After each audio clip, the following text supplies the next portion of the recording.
time for Baby Boomers in Action. Here's your host, Jim McWhorter. Oh boy. Oh, we're on. We're live. Welcome to Baby Boomers in Action. And I'm just trying to catch up on some things on this. And yes, I type slow. I just use these two fingers. And my grandchildren think it's hilarious. But that's how I do. And whatever works, right? And so we're glad you're here, that you joined us today. I know that it's still real crazy out there. We got past Christmas. And now we're looking forward to 2021. And I think that still may be very challenging for us. But like I talked about a viewer question on About Your Retirement a couple of Sunday mornings ago on News 9, I have a lot of people that are concerned because their companies had forced them, for their safety and for the safety of everybody, to work from home.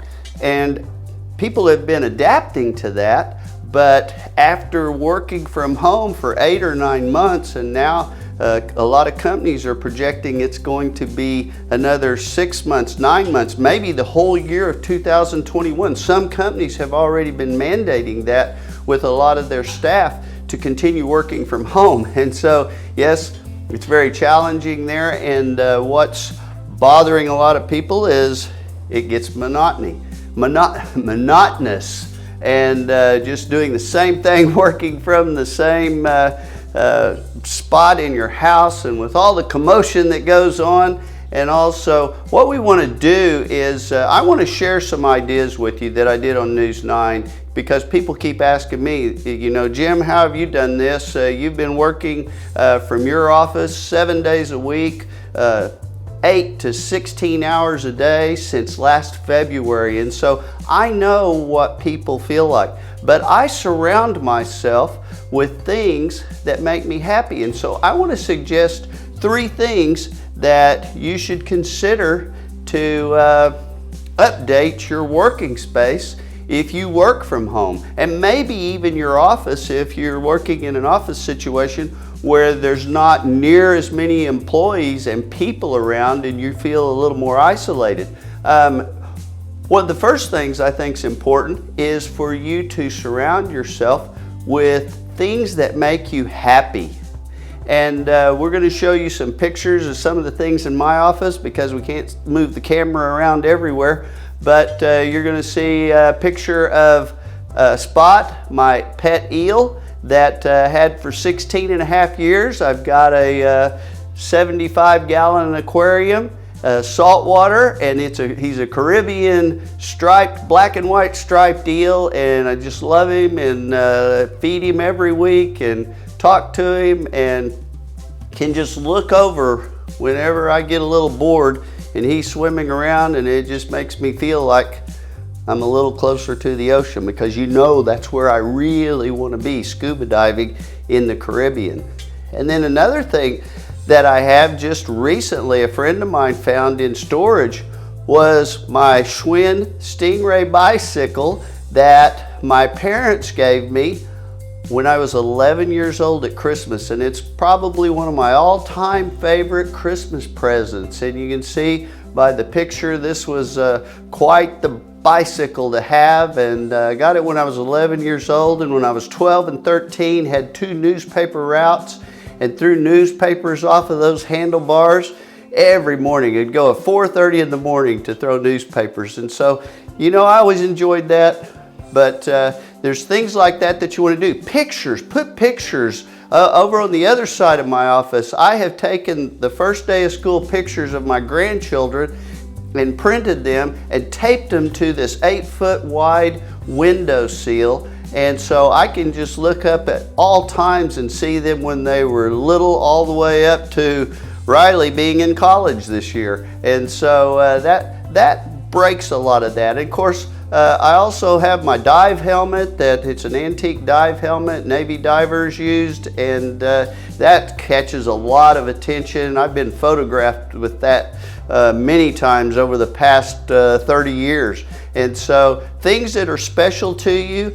And the last thing I want to encourage you to do is bring the outdoors in. If you've got a window close by, put a bird feeder outside and catch some of nature in the outside. And so these are things that will help you to break some of that monotony. And I don't have any with me, but get you some bubble wrap if you really get bored, because you know how when we're kids we love to pop that bubble wrap, and it's a lot of fun too. So there's some great tips for you to utilize, and I hope you will, because I promise you it will make you feel better. Hi, it's your friend Buddy here. Now at Wellington Park, we have our new Family Visit booth, where my friends living here can safely talk to and hold hands with their loved ones and friends while we get through these challenging times. Hey Jim, I'm so glad that I can even come to Wellington Park and hold your paws and visit with you. I love you. Stay active, stay healthy, stay happy. Join us at Wellington Park.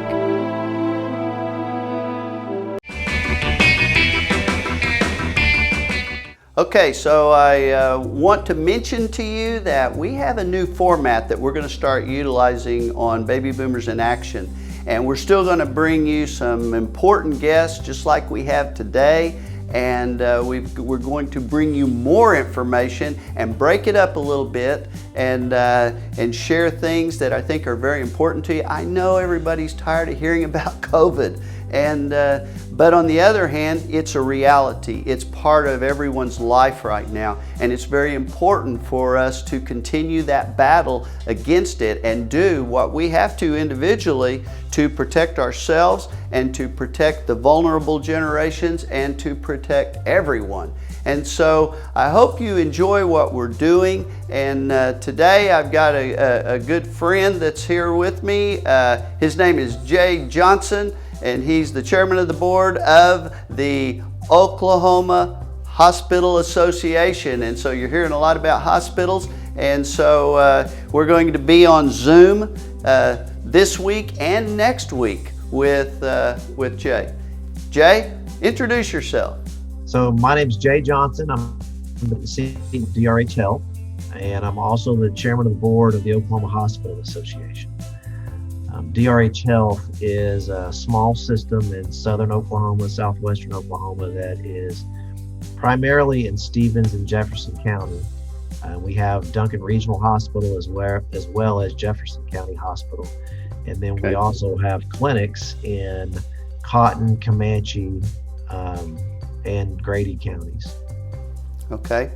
And first of all, we want to welcome you to Baby Boomers in Action, and we thank you for joining us. I know you're really busy. I know it's just, I keep saying the word crazy with everything to do with COVID, but I know it's especially crazy with the hospitals.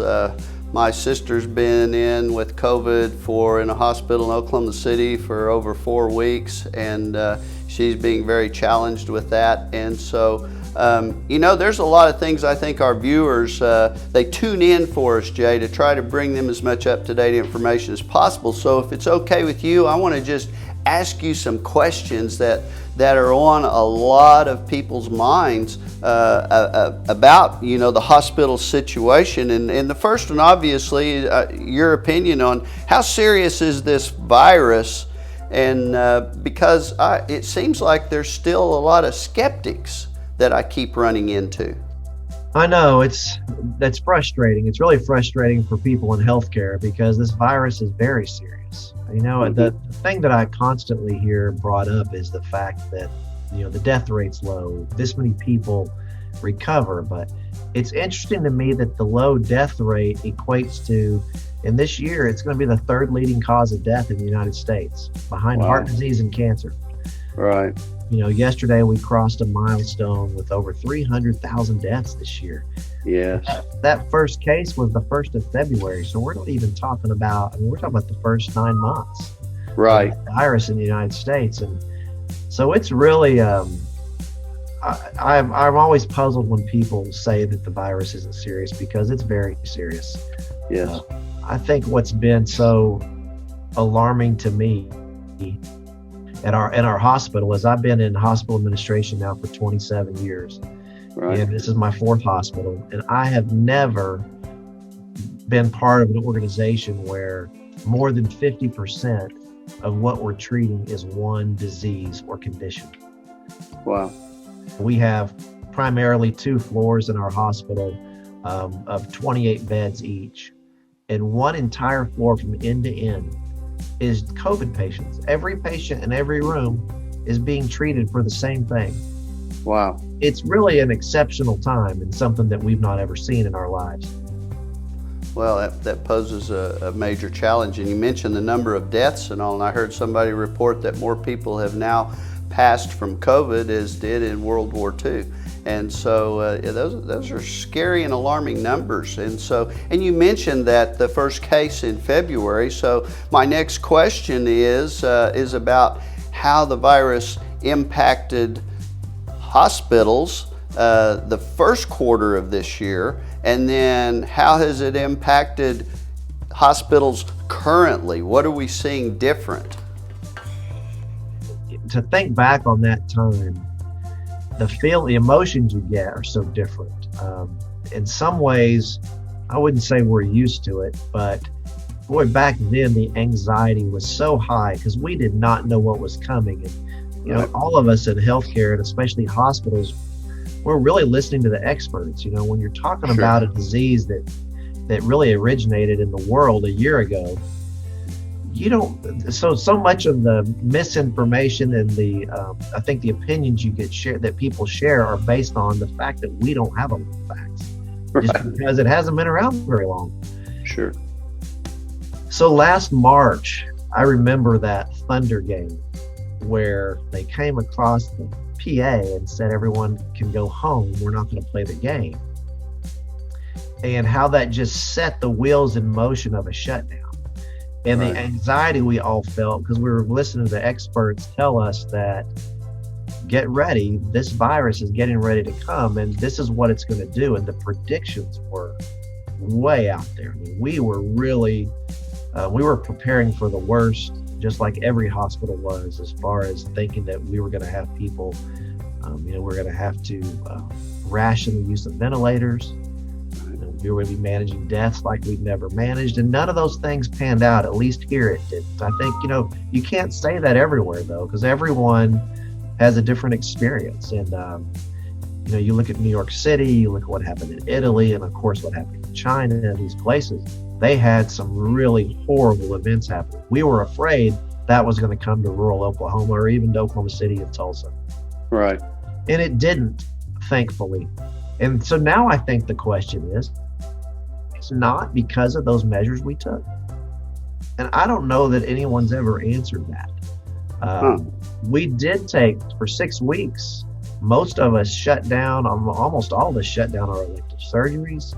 We shut down a lot of what we did routinely in the hospitals, and to the detriment of people's health for other things during that time. But, as we came out of that, I know your question was then how does that compare to now? Sure. As we came out of that, we really watched the local positivity rate. In other words, of everyone that's getting tested for COVID with symptoms, what percentage of those are testing positive? Right. That's really the rate to watch for how much community spread you have. And back then, our testing that we could run out of our hospital lab that we could monitor, we were well below 10% for months, even through all the way through the summer. And we started seeing it grow October and really in November. And to where we are now, where we're seeing today is a lot what we thought would happen last March, April, May. Yes. And it's all about that positivity rate. It finally has run into our communities to where, at least here in Duncan and Stevens County, we're running a little more, right around 20%. And, to really keep this under control, our experts, our physicians have said, we want to stay below 10%. Right. That's, so the difference now, those two, is I think there's less fear because we've taken care of it for so long. Yes. However, tragically, we lost a team member last week to COVID. Passed. Wow. It has been really hard on our hospital and the people that work here, as you can imagine. Sure. She was such a hard worker and so committed to our hospital and caring for these patients. And, many hospitals have those stories. And It is extremely upsetting and really roosts at home when that happens. And so you look at those that are still here caring for others, and you start to sense a little bit more of the anxiety and fear that we were worried about last spring. So some of that has really come home to roost now because of what we're dealing with. Right. Well, and I know exactly what you're talking about, and I feel like I keep hearing about several different hospital workers that have lost their lives, and they're just these frontliners we owe so much to. And fortunately, that's right. And fortunately, the vaccine will be going to them first. And I want to talk a little bit more about this, but we're going to take a break now, Jay, and we will be back in just a couple of minutes. Hi, it's your friend Buddy here. Now at Wellington Park, we have our new family visit booth, where my friends living here can safely talk to and hold hands with their loved ones and friends, while we get through these challenging times. Hey Jim, I'm so glad that I can even come to Wellington Park and hold your paws and visit with you. I love you. Stay active, stay healthy, stay happy. Join us at Wellington Park.